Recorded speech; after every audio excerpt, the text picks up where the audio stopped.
Imagine two children born in the same country in the same year, with similar dreams and equally brilliant talents. Now imagine that, because of something neither of them chose, the color of their skin, their paths take opposite directions. One finds open doors, opportunities and respect. The other faces suspicious looks, closed doors and lowered expectations. This is not a distant past. It is the reality of millions of people in the world today. In this video, we will expose how skin color still influences someone's future, revealing stories, data, and hidden patterns. To understand how we got here, we need to go back in time. To understand why, even today, skin color can determine a person's destiny, we must dive into the deep roots of this problem. This story begins centuries ago, when the value of a human being began to be measured not by their character or ability, but by the pigmentation of their skin. Long before we had laws that spoke about equal rights, there were entire empires that thrived by exploiting racial differences. The transatlantic slave trade, for example, was not just an isolated event of brutality. It was the foundation of a global economic system. Millions of men, women and children were torn from their lands, transported in inhumane conditions, and sold as merchandise. This was not only physical violence, but also cultural, erasing entire languages, traditions, and histories. And to justify this exploitation, political and religious elites created narratives portraying black people as naturally inferior. Ideas that, unfortunately, survived the abolition of slavery. When slavery was abolished in different countries, many believed this would mark the end of racial inequality. But the reality was very different. The social and economic structures were already shaped to keep privileges concentrated in the hands of a few. The laws changed, but mentalities did not shift at the same speed. In many places, segregation laws emerged that explicitly separated white and black people, not only in schools, but also in transportation, restaurants, and even in the right to vote. In America, for example, the so-called Jim Crow laws kept entire communities away from opportunities for decades. In South Africa, apartheid institutionalized a system where skin color determined where you could live, work, and even who you could love. But this phenomenon was not limited to these countries.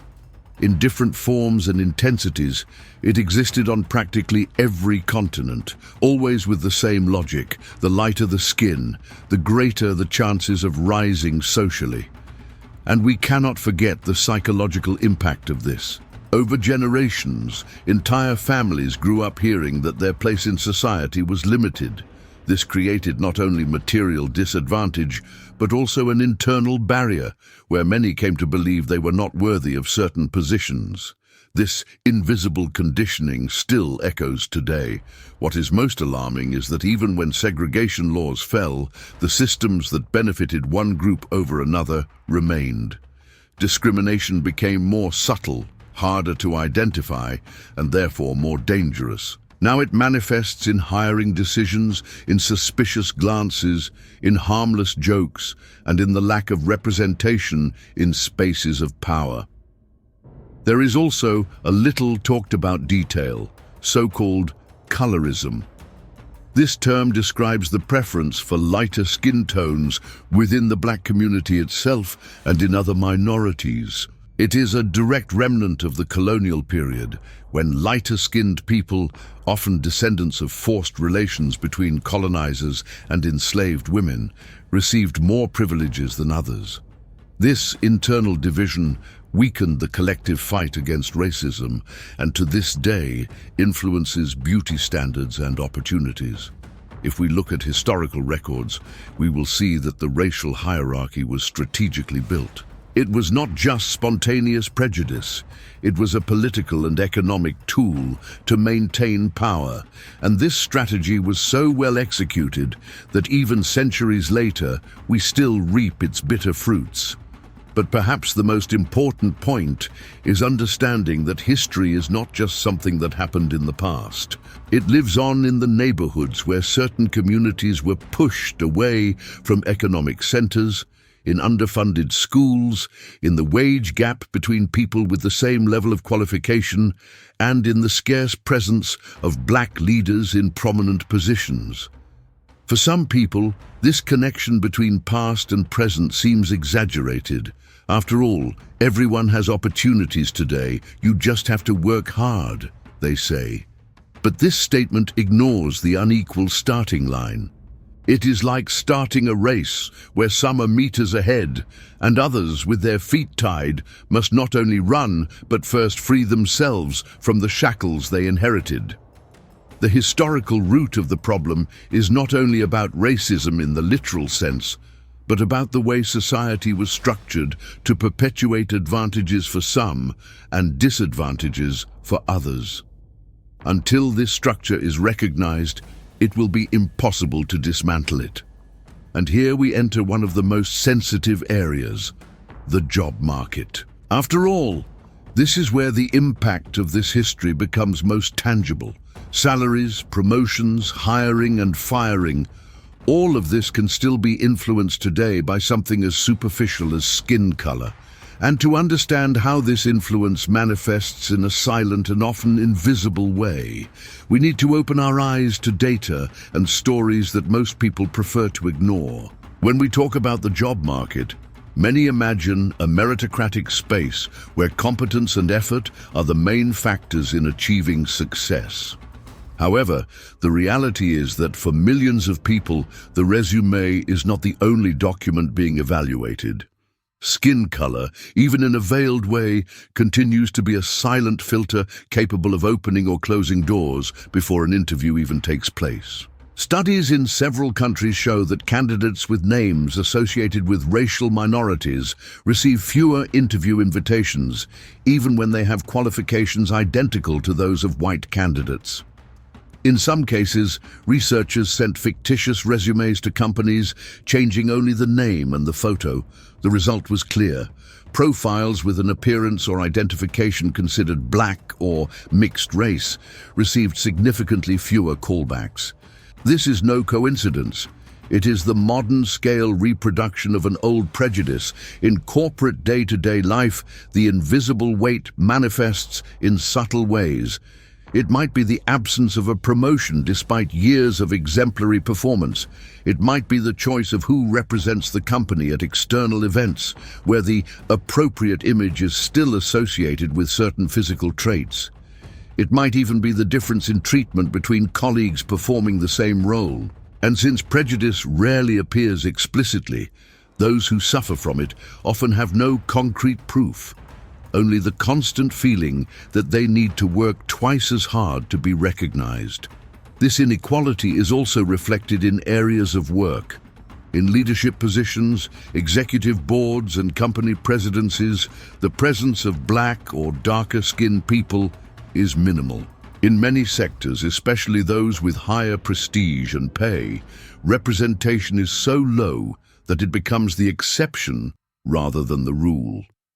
And this absence is not only the result of individual choices, but of structural barriers that accumulate from childhood, making it harder to access networks, mentors, and growth opportunities. Another important aspect is the so-called racial glass ceiling, an invisible barrier that prevents certain groups from advancing professionally. Even in companies that claim to be inclusive, this ceiling remains firmly in place, limiting access to higher positions. This limitation is not always verbalized. It is revealed in decisions about who will be promoted, who will receive training, and who will be nominated for strategic projects. The financial impact of this invisible weight is immense. Pay differences between people with the same job and education amount over a lifetime to hundreds of thousands of reais or dollars less in the pockets of those who suffer discrimination. This inequality affects not only the individual, but also their family and future generations, perpetuating cycles of economic vulnerability. And we cannot forget about the work environment itself. Microaggressions, joking comments about appearance, jokes about hair or skin tone, all of these wear down the emotional health and self-esteem of those targeted. Many end up adopting self-censorship strategies, changing their hair, avoiding clothing that highlights cultural traits, or even modulating their voice to sound more professional, according to imposed standards. These adaptations, made to survive in the corporate environment, come at a high cost to identity and psychological well-being. The consequences of this reality go beyond the corporate environment. Limited access to good jobs directly influences the ability to invest in quality education for children, to access private health services, to live in safe, well-structured neighborhoods. In other words, prejudice in the job market fuels a cycle that keeps social inequalities alive for decades. For many, this topic is uncomfortable. Some argue that we live in an era of equal opportunities where talent speaks louder. But when we analyze the numbers, we realize this is not the truth for everyone. The presence of black and mixed-race professionals in prominent positions is so small that it becomes statistically impossible to attribute it only to lack of interest or lack of qualification. Companies that acknowledge this inequality and implement affirmative policies show that it is possible to change the scenario. Exclusive trainee programs for minorities, targeted mentorships, diversity goals, and unconscious bias training have generated positive results. However, these initiatives are still the exception rather than the rule and often face internal resistance. The truth is that combating the invisible weight requires more than goodwill. It is necessary to face the discomfort of recognizing privileges, questioning established patterns, and creating mechanisms that truly level the playing field. This means rethinking hiring processes, promotion criteria, and even the way companies communicate internally and externally. The job market is a mirror of society. If it still reproduces inequalities based on skin color, it is because these inequalities are rooted long before a person sends in their resume. They're in childhood, in educational opportunities, in access to culture, in the network of contacts. And that is precisely why, to fully understand this problem, we need to look at the point where it all begins: education. In the next chapter, we will dive into schools and universities to understand how skin color influences, from an early age, the type of education each child receives and the expectations society places upon them. Because if the race already starts at a disadvantage, the final result will hardly be the same for everyone. If the job market is society's mirror, education is the foundation where everything begins. It is in childhood that the seeds are planted that will define a person's future. And unfortunately, skin color is still a factor that directly influences the type of soil in which these seeds will be sown. From the very first school years, black and mixed-race children face challenges that go far beyond tests and lessons. The neighborhood where a child is born, often determined by socioeconomic conditions that are a reflection of a history of exclusion, defines the quality of the school they will attend. In poorer areas, it is common for educational institutions to suffer from a lack of qualified teachers, outdated teaching materials, and poor infrastructure. This structural inequality means that, from the very start of life, some children begin meters behind in the race for opportunities. Beyond infrastructure, there is the weight of expectations. Studies show that teachers, often unconsciously, may have lower expectations for black and mixed-race students.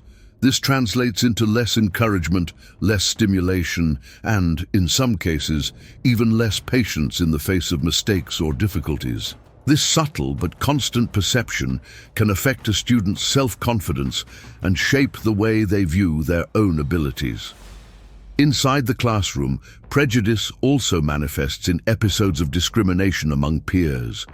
Jokes about hair, skin color, or physical features are not rare, and when not firmly addressed, they send the message that such behavior is acceptable.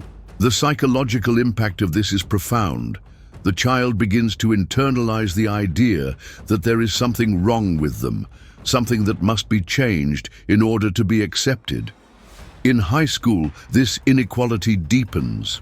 Young people from public schools with low-quality education have more difficulty competing in college entrance exams or selection processes for prestigious universities.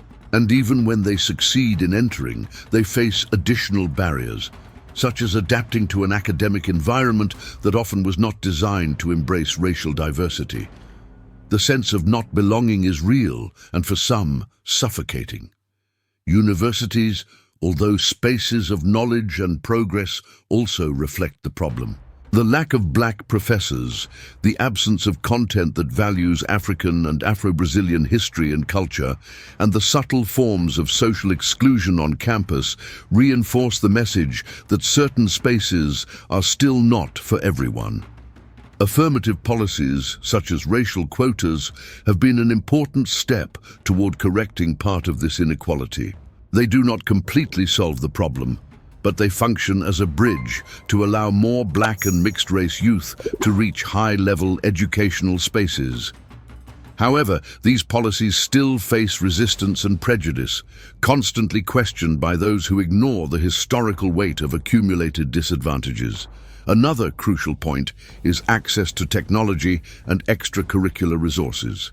In higher-income families, it is common for children to have access to language courses, sports activities, cultural trips, and modern equipment for studying.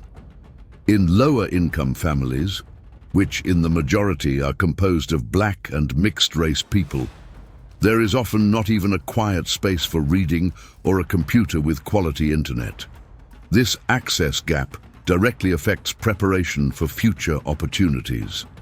But educational inequality is not just about material resources. It is also about representation and cultural appreciation. When textbooks and school programs ignore or distort the contributions of black populations to history and culture, they reinforce a narrative of invisibility. This not only harms the self-esteem of black students, but also perpetuates ignorance and prejudice among white students. The result of this combination of factors is predictable. Young people who could excel end up giving up early, whether due to lack of resources, emotional exhaustion, or not seeing real prospects for change. And when they reach adulthood, this educational gap turns into barriers in the job market, perpetuating the cycle we discussed in the previous chapter. Breaking this cycle requires coordinated action that goes beyond the school walls. It is necessary to invest in teacher training to deal with diversity, expand access to technological resources, create mentorship programs, and reinforce the importance of anti-racist education from childhood.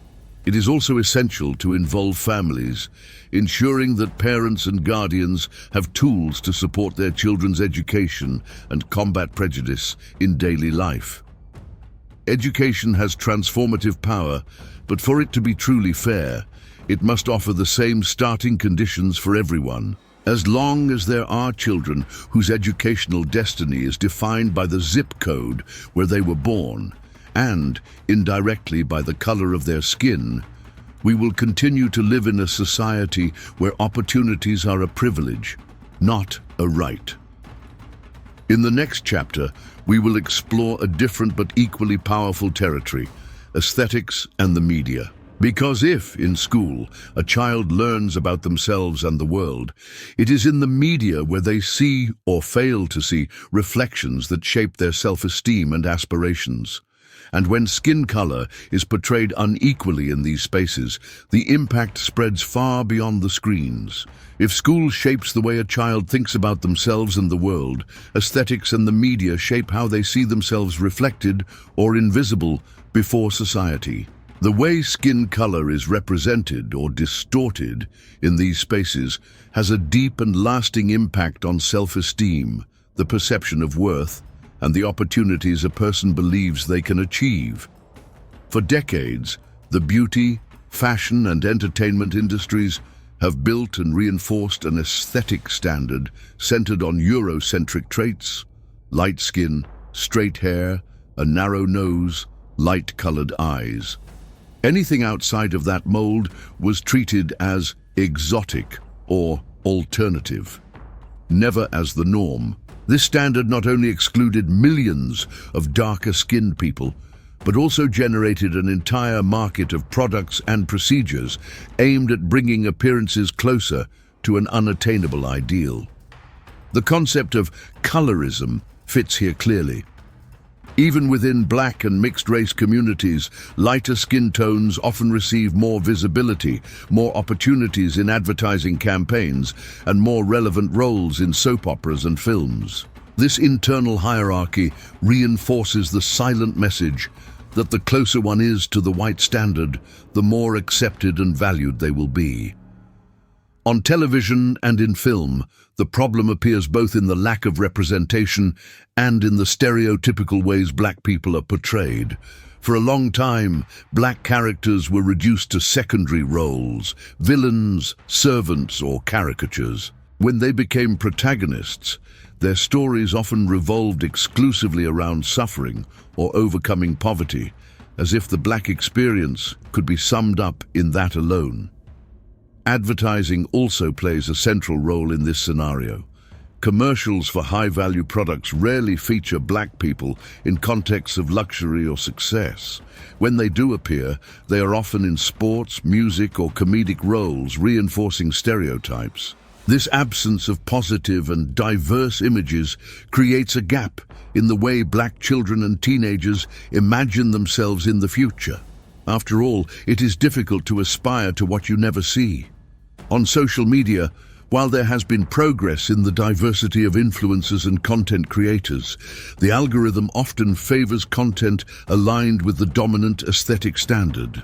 Black creators report having to work twice as hard to achieve the same engagement as white creators, and that they face racist attacks more frequently.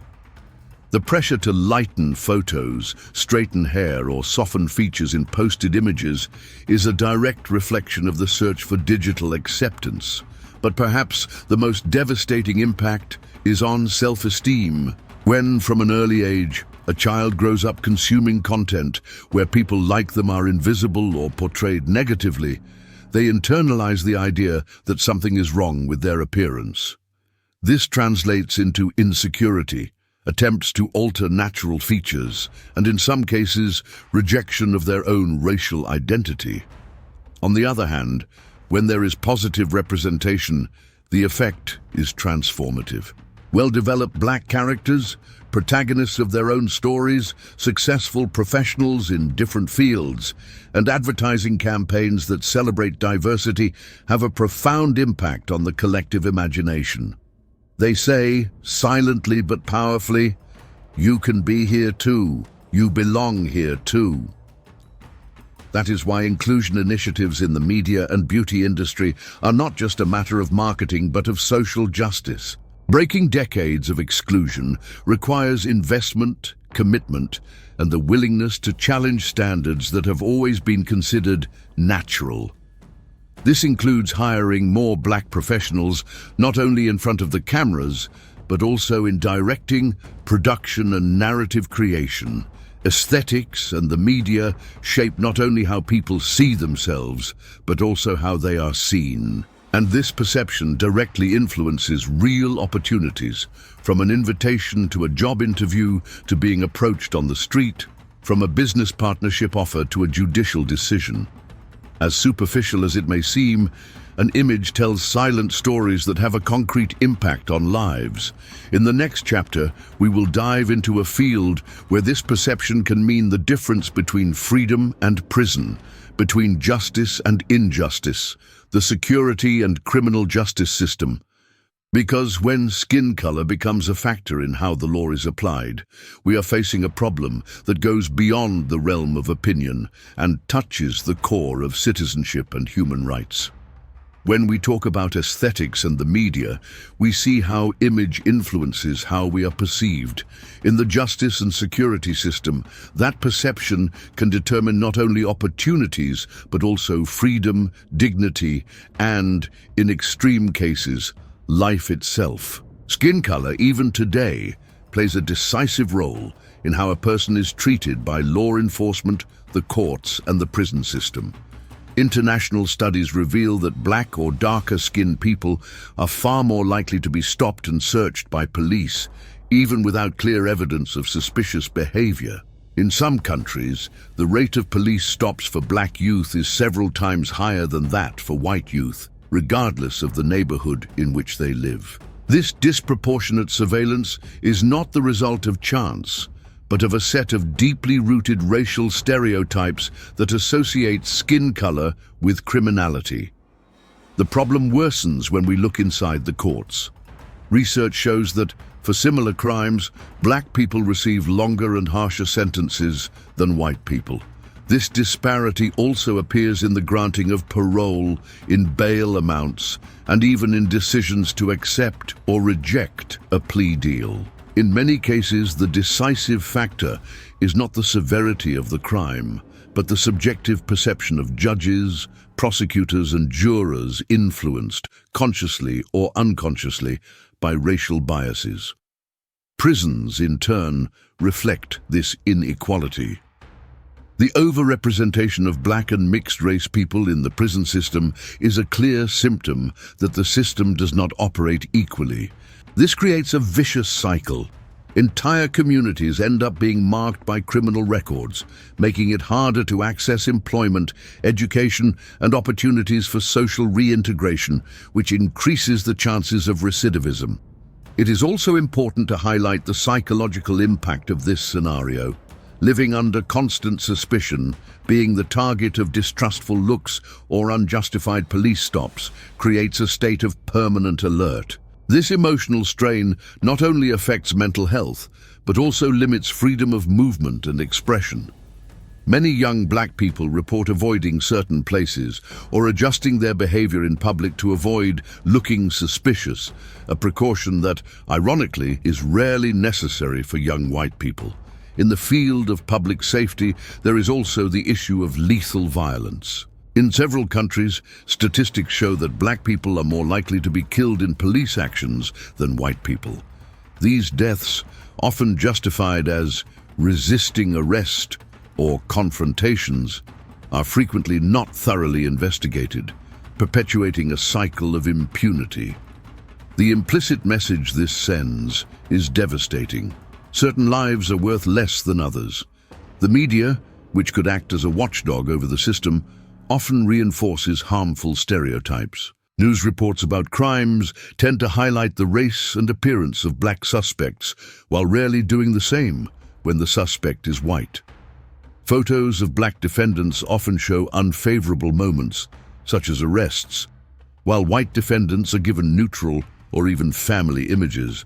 This selective coverage helps solidify in public opinion the association between blackness and criminality. Breaking this pattern requires coordinated long-term action. It is necessary to invest in training to combat racial bias in police forces, create independent monitoring mechanisms for abuses, and ensure transparency in judicial processes. In addition, social inclusion policies and economic opportunities for historically marginalized communities are essential to reducing the inequalities that feed the penal system. But perhaps the most urgent point is changing the narrative. As long as society sees certain people as potential threats solely because of their skin color, law enforcement will continue to be applied unequally. This transformation begins with education, representation, and the courage to recognize that structural racism is not an individual problem but a systemic one. And this inequality is not limited to formal institutions. It also infiltrates everyday interactions, affecting how people relate, love, build friendships, and form support networks. In the next chapter, we will explore how skin color can influence personal relationships, from romantic encounters to social circles and networking opportunities, revealing that prejudice is often closer than we imagine. If, in justice and public safety, Skin color can determine how someone is treated by the system. In personal relationships, it often influences, in a silent way, who is accepted, valued, or excluded from certain circles. Prejudice does not live only in laws or institutions. It also inhabits family conversations, romantic encounters, and friendship groups. In the field of romantic relationships, studies show that black people, especially darker-skinned women and black men, face lower preference rates on dating apps and social networks. This is not just about personal taste, but a direct reflection of beauty standards built by the media and reinforced by society. When the collective imagination associates beauty and status with Eurocentric traits, the result is a subtle yet constant exclusion of those who do not fit that mold. This selectiveness also manifests in social interaction. At corporate events, networking groups, and even private parties, darker-skinned people often notice that they do not receive the same level of attention or openness as others. The invitation might exist, but the feeling of not belonging persists, fueled by looks, comments, or simply the lack of genuine integration. Within families, colorism also leaves its marks. It is common to hear accounts of black or mixed-race people who grew up hearing advice to marry someone with light skin as a way to improve the appearance of their children. These remarks, which may seem harmless to those who say them, carry the toxic message that certain skin tones are more desirable or respectable than others. This undermines self-esteem from an early age and perpetuates internal divisions. In the professional sphere, personal relationships directly influence opportunities. Many hiring and promotion decisions are made outside the formal environment, in informal conversations, lunches, and social gatherings. If skin color affects who is invited to take part in these moments, it also affects access to growth opportunities. This is known as social capital, the network of contacts and trust that can open doors or keep them closed. The psychological impact of this exclusion is profound. Feeling constantly judged or rejected for something that cannot be changed creates insecurity and often leads to forced adaptation. People change the way they speak, their clothing, their hair, trying to fit into a standard that does not represent them. While this strategy might open some doors, it comes at a high cost to authenticity and emotional well-being. On the other hand, when there is genuine acceptance, personal relationships become a powerful antidote to prejudice. Friendships and relationships based on respect and equality provide a safe space where a person can be themselves without fear of judgment. This emotional support is crucial for facing external challenges and maintaining self-esteem intact. But changing this reality requires more than waiting for people's goodwill. It is necessary to question one's own prejudices, reflect on preferences that seem natural, and recognize the weight of cultural and historical influences. It is also essential to create spaces where diversity is celebrated, not just tolerated. In the next chapter, we will look ahead. We will talk about ways to break the cycle of inequality, showing examples of initiatives that are already making a difference and practical actions each person can take to transform not only their own life, but also the society around them. Because although the weight of history is real, the future can be written differently. Breaking centuries of racial inequality is no simple task. The barriers we have discussed throughout this video, in the job market, in education, in the media, in justice, and even in personal relationships, are deep and interconnected. But that does not mean they are immutable. On the contrary, there are real paths to breaking the cycle and building a society where skin color is not a determining factor for someone's future. The first step is awareness. There can be no transformation without recognizing the problem. Many people still believe that racism and colorism are exaggerations or isolated issues. It is necessary to present data, tell stories, and clearly show how these inequalities manifest in everyday life. Awareness, when well guided, breaks the veil of denial and opens space for change. The second step is anti-racist education, and here we are not talking only about schools and universities, but about a collective effort to rethink content, narratives, and practices. This means including Afro-descendant history and culture in the school curriculum in a respectful and comprehensive way, training teachers to deal with diversity and combating prejudice from an early age. Outside the school environment, it involves promoting lectures, workshops, and campaigns that encourage reflection and empathy. The third step is real representation. When Black and mixed-race people occupy leadership positions, lead advertising campaigns, and appear in positive roles in the media, it not only inspires new generations, but also challenges deeply rooted stereotypes. Representation cannot be merely symbolic. It must come with decision-making power and influence. In the corporate field, effective inclusion policies make all the difference. Exclusive trainee programs for minorities, diversity targets, unconscious bias training, and hiring processes shielded from discrimination are proven strategies for expanding opportunities. More than hiring, it is necessary to create an environment where these professionals can grow and feel valued. In the public sector, reforms in justice and security are fundamental. This includes independent monitoring of police abuses, reviewing disproportionate sentences, training officers to act without racial bias, and policies that prioritize prevention and social inclusion. Without this transformation, we will continue to see the same alarming statistics year after year. Another essential point is economic empowerment, encouraging Black entrepreneurship, creating accessible lines of credit, supporting businesses from marginalized communities, and promoting fairs, events, and networking opportunities are ways to generate financial autonomy. Economic power is one of the most effective tools for reducing social vulnerability and opening paths for the next generation. And none of this is possible without an alliance between different groups. Combating racism is not the sole responsibility of its victims. It is a collective duty. People in positions of privilege must use their voice and influence to challenge unjust structures, open doors, and actively support change. This means talking about the issue even when no Black people are present, refusing opportunities that perpetuate inequality, and investing time and resources in inclusion initiatives. The role of social media in this process is also undeniable.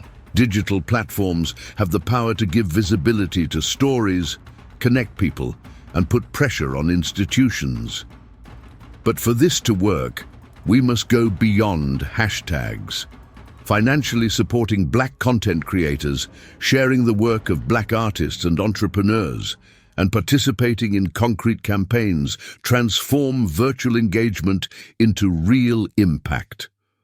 On an individual level, small daily actions make a difference. Questioning racist jokes, consciously choosing where and with whom to spend money, reading and consuming content produced by Black people, and encouraging conversations about the topic at home. All of this contributes to cultural change. Finally, we must cultivate active hope, not the passive hope that waits for time to solve everything, but the kind of hope that translates into constant action. It is understanding that the road is long, but every step forward matters. Every opened opportunity, every transformed mind, and every barrier torn down brings society closer to a fairer future. Throughout this video, we have seen that skin color still deeply influences a person's destiny. But we have also seen that there are solutions, and that they depend on all of us getting involved. In the next chapter, we will close this journey with an emotional reflection, revisiting the central question and leaving an invitation for each person to become an active part of this change. Because the future does not need to repeat the mistakes of the past. It can be rewritten, and the pen is in our hands. Throughout this journey, we have traveled paths that reveal hard but necessary truths. We have seen how skin color can influence the education we receive, the opportunities we gain, the way we are portrayed by the media, how we are treated by the justice system, and even how we are perceived in personal relationships. These are not isolated stories. They are patterns that have been repeated for generations, shaped by a past that insists on seeping into the present. But if history has shown us how we got here, it also gives us clues about how we can change course. Transformation begins when we acknowledge the problem, when we understand that silence only strengthens the invisible barriers that separate us. It grows when we unite, when we decide that privilege will no longer be a currency of exchange, but a tool to open doors. The question I leave you with is simple but powerful. What role do you want to play in building a fairer future? Will you be only a spectator, or will you be among those who choose to act, to speak, and to create spaces where skin color does not determine a person's worth? The next step is yours. Share this video. Take this conversation to your circles. Challenge preconceived ideas. Support those on the front lines of this change. Subscribe to the channel to continue this reflection with me, and turn on notifications so you do not miss any content that can broaden your vision and your voice. The future is a book still unwritten, and together we can write chapters in which dignity and respect are not privileges but non-negotiable rights. Your skin tells a story, but your future that you can choose.